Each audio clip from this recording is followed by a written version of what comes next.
Many people don't consider how something as small as a little hand gesture can make a great difference in an act of persuasion.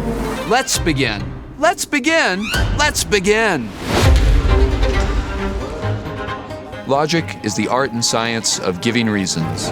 Rhetoric is the art of persuasive communication. We study logic and rhetoric together, one to develop arguments and the other to fit those arguments to situations and audiences.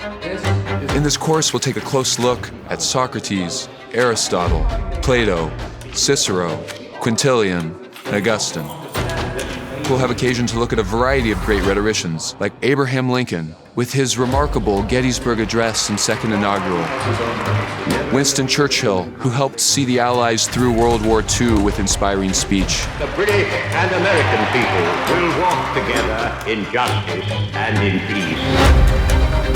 The anthropologist, the philosopher, the theologian, all of them, once they have the tools of logic, are going to have better inquiries into the actual nature of the human being. It may not be an exaggeration to say that people are more lonely and disconnected than they've ever been. The study of logic and rhetoric can begin to make real reconnections. It's something that's always with us, part of our very nature as human beings. It's something that we must study. I'm Dr. Benjamin Beier. This is our course, Classical Logic and Rhetoric. Let's begin.